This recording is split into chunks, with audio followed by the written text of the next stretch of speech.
ये देखो आसान सा क्वेश्चन है। करा एक वेक्टर ए है, मैंने इसे बना दिया वेक्टर ए, और मान लिया मैं इसका मैग्नीट्यूड ए है।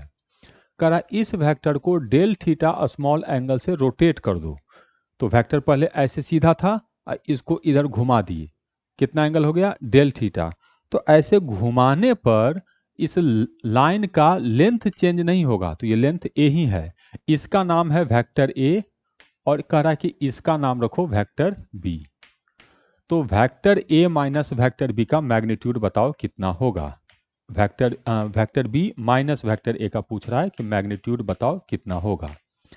अब बहुत आसान है, ये है वेक्टर बी और यहाँ होगा वेक्टर ए, ऐसे। तो ये इसका भी लंबाई ए होगा और ये भी होगा वेक्टर ए, और दोनों के बीच का जो एंगल है ये होगा हम लोग को डेल थीटा।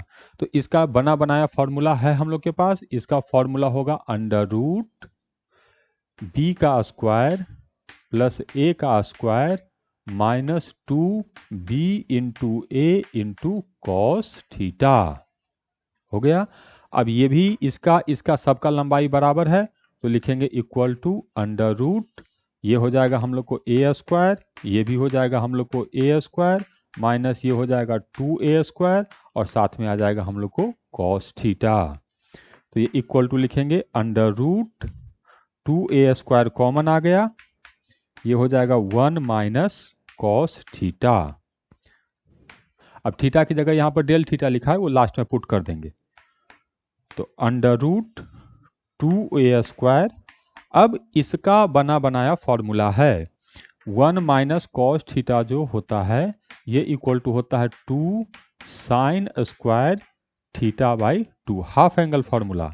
और 1 plus cos theta equal to होता है 2 कॉस स्क्वायर थीटा बाई 2।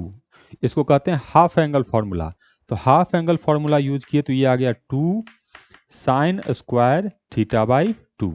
तो यहाँ से सॉल्व किए तो आगे हम लोग को 2 होगा, ए होगा, और साथ में होगा साइन, और थीटा की जगह पुट कर देते हैं डेल थीटा बाई 2। चलो, तो हम लोग का आंसर यही है, लेकिन यहाँ पर तो ऐसा कोई ऑप्शन है ही नहीं, तो कैसे सॉल्व करेंगे? कहा है स्मॉल एंगल है और एंगल रेडियन में है, तो स्मॉल एंगल अप्रोक्सीमेशन, एंगल अगर रेडियन में हो और बहुत छोटा हो तो साइन थीटा को हम लोग थीटा लिख सकते हैं। तो यहाँ से अप्रोक्सीमेशन करेंगे तो ये आ जाएगा 2, ये तो रहेगा ही, और साइन डेल थीटा बाई 2 की जगह लिख सकते हैं डेल थीटा बाई 2।